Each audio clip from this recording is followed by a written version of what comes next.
We're about to reach the end of a presidency and starting another one, and some people are convinced that the state of our country has led us to the end times.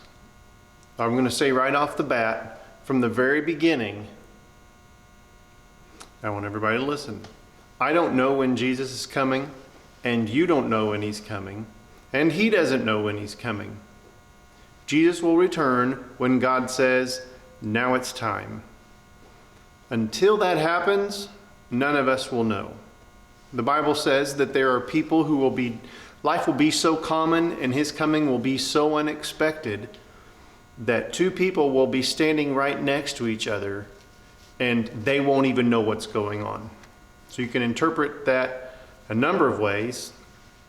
The correct interpretation is nobody knows when Jesus is coming back.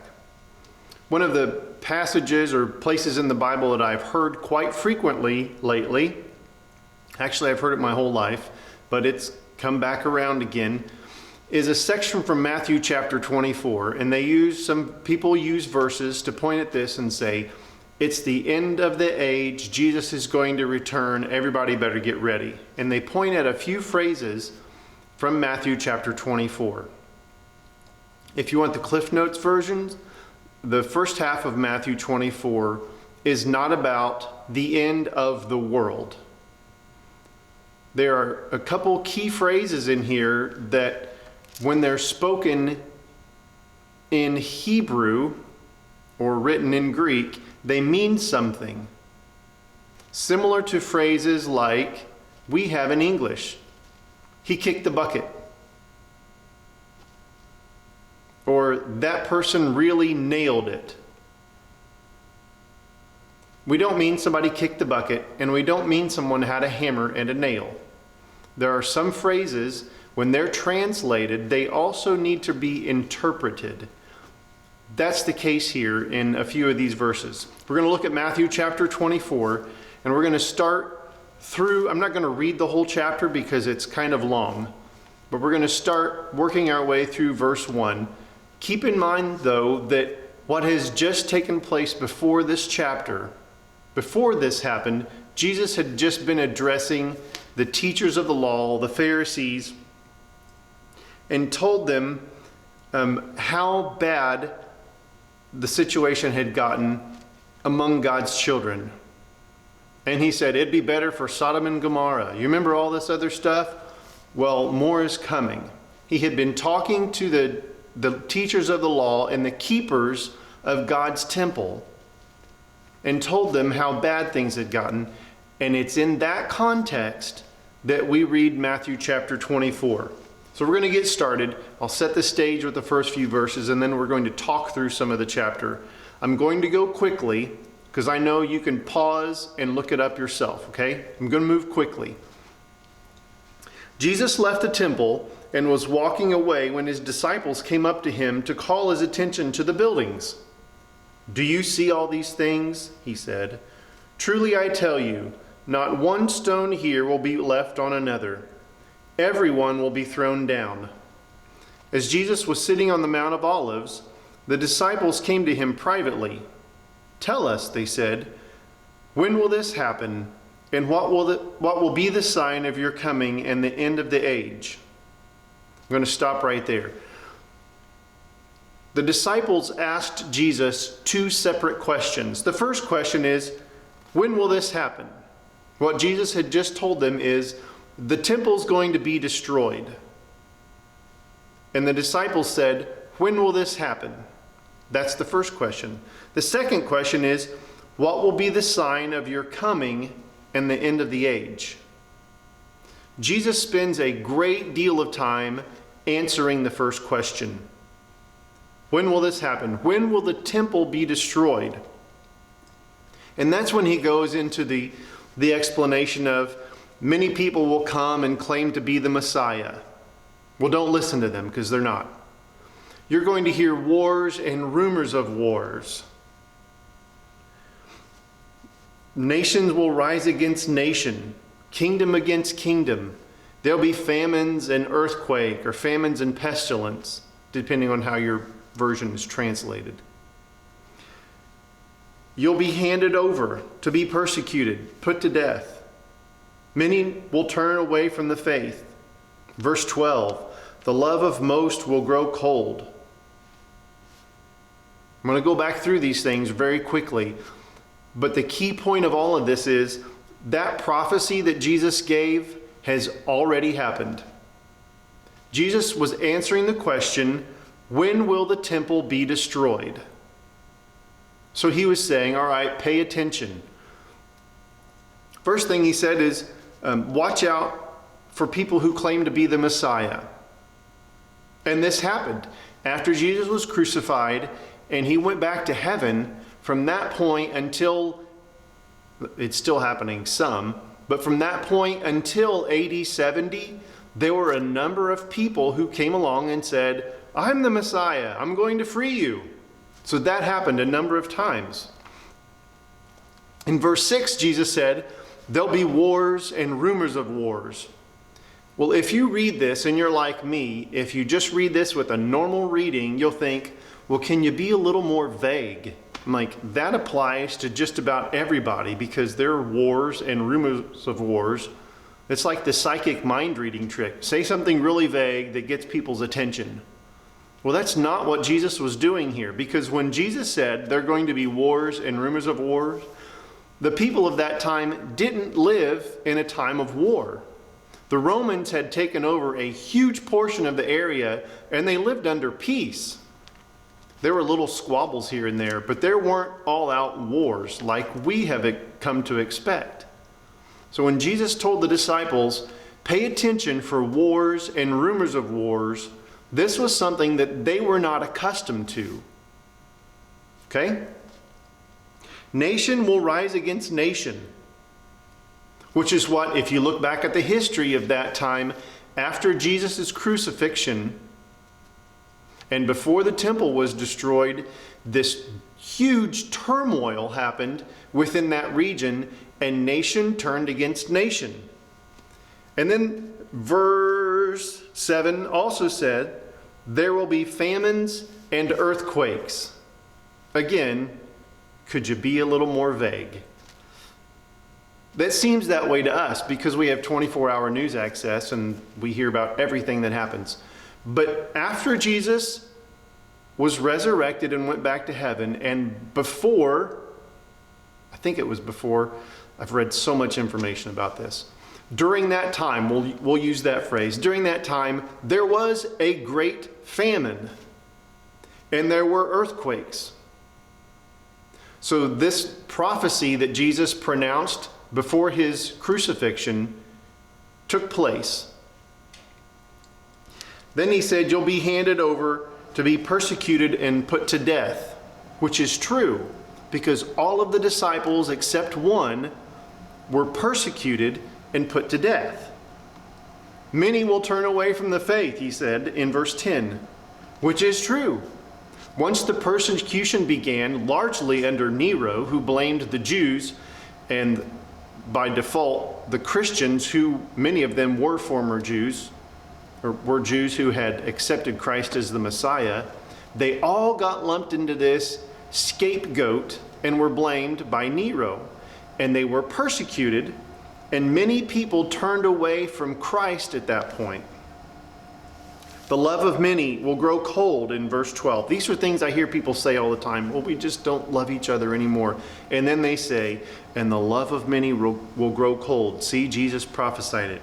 Well, this was saying people who were Jewish brothers and sisters who used to stick close together very tightly. What happened during this time is that bond that they had as a Jewish nation and Jewish people deteriorated greatly. And that identification of, well, we're Jewish brothers and sisters, wasn't such a big deal. Their love for each other grew cold. And this gospel of the kingdom will be preached in the whole world as a testimony to all nations. And then the end will come. Here's where that phrase that I talked about at the beginning comes into play. Remember the disciples' two questions.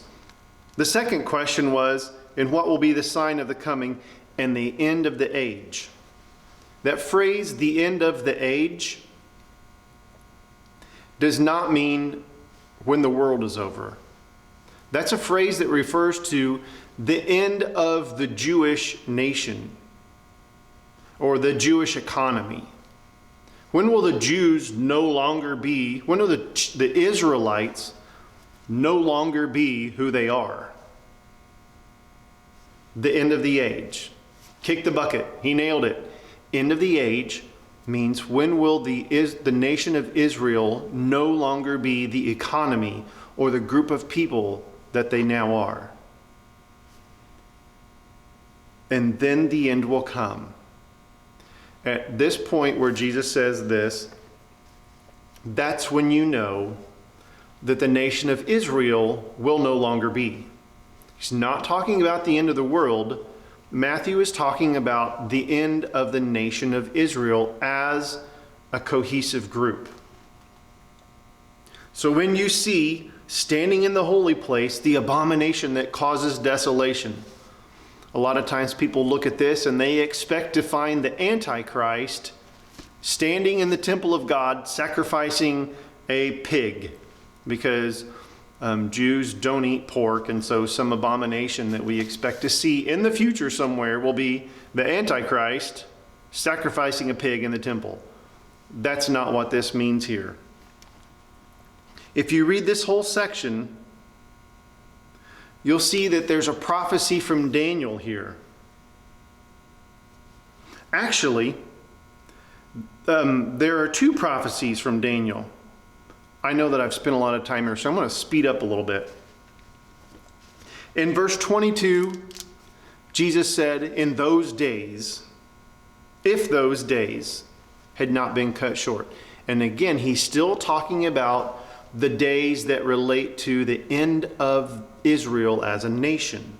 In those days, because he uses a different phrase in a minute. In those days, the sun will be darkened, and the moon will not give its light. The stars will fall from the sky, and the heavenly bodies will be shaken.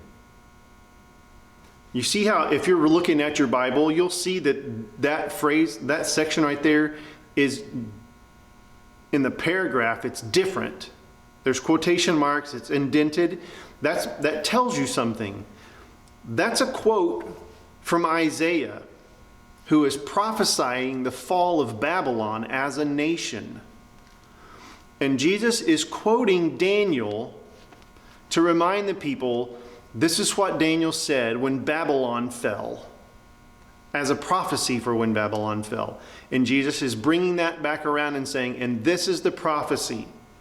Things are going to be so dark, you'll have no light, and it seems like the whole world has collapsed.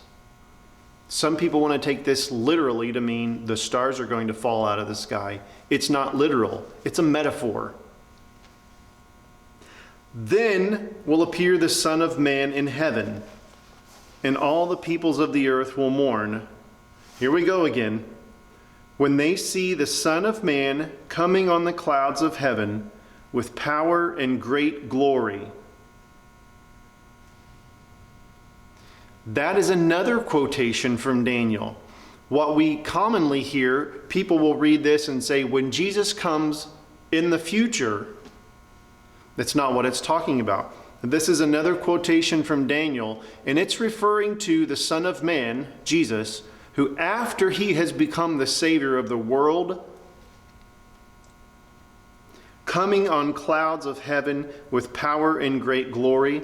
That phrase out of Daniel is talking about Jesus coming into the presence of God in the power of his victory over sin. Okay? It's not about the future. This has already happened. And his angels with a loud trumpet. Now the word we translate here as angels is, the word is messengers. The messengers are going to have a loud trumpet call.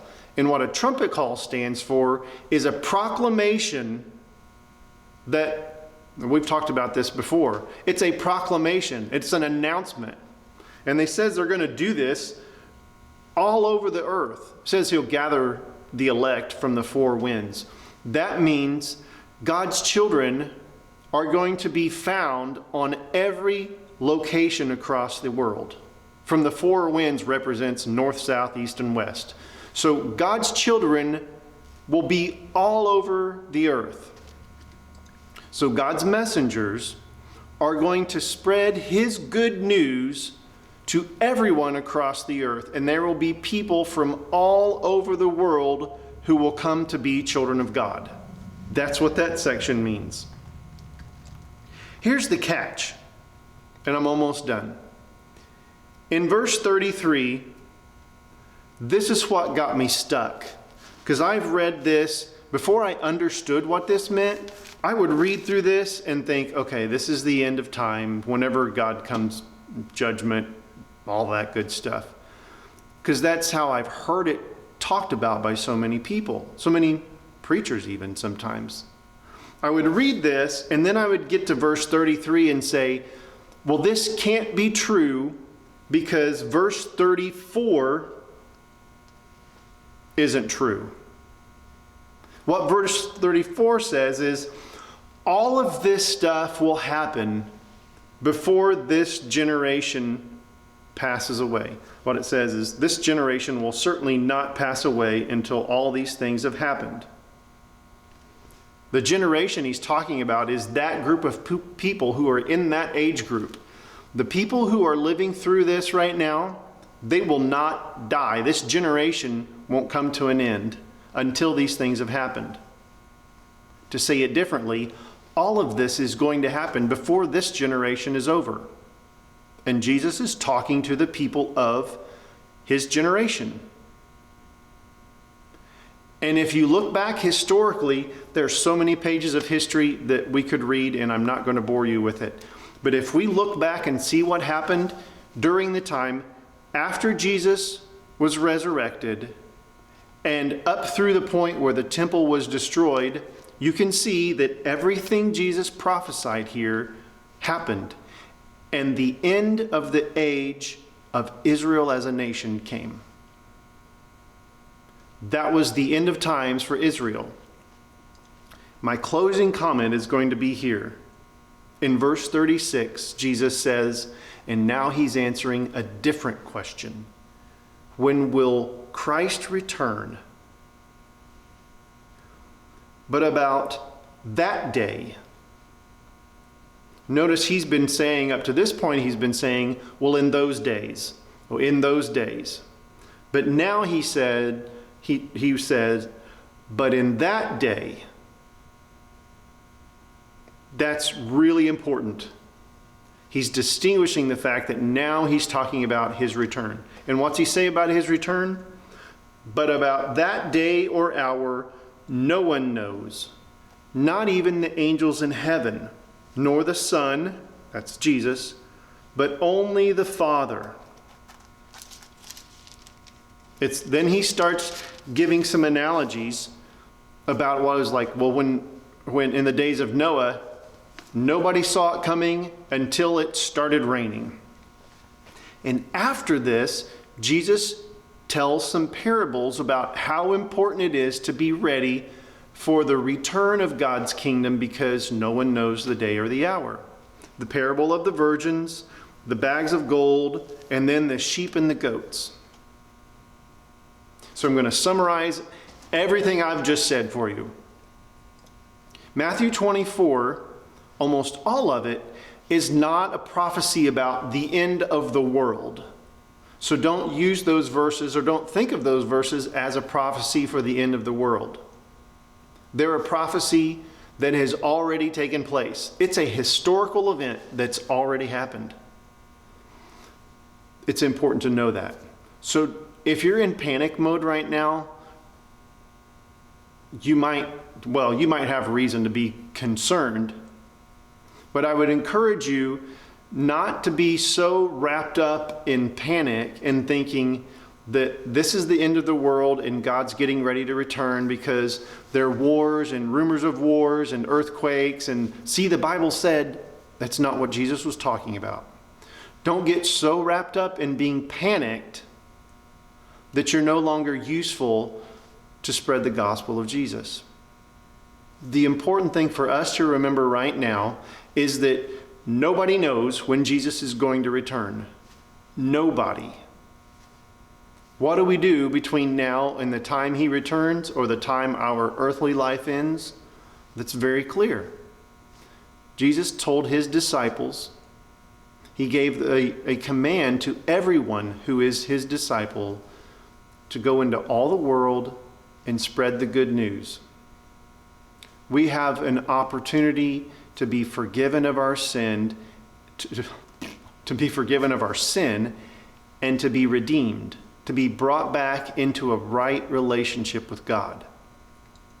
So that rather than panic about who's president and stress about trying to make sure you get all of the prophecies right in the Bible so you'll know exactly when Jesus is coming back, rather than spending your time worrying about things that you're never going to know the answer to anyway, why don't you spend your time being a source of hope and a light for the people around you so they can see what it's like to have confidence in a God who is in control and will see you through to the end, no matter who's in charge of your government or your employment. You have confidence that God will see you through to the end. Be prepared for his return, but spread the good news. My hope is that this look at Matthew chapter 24 has helped you out a little bit. And again, this has been such a flyover perspective. There are great historical references for what I've just talked about. If you would like them, feel free to contact me and I can share the historical data with you. Look forward to seeing you again soon, and I think it's going to be soon. And I hope you have a good week.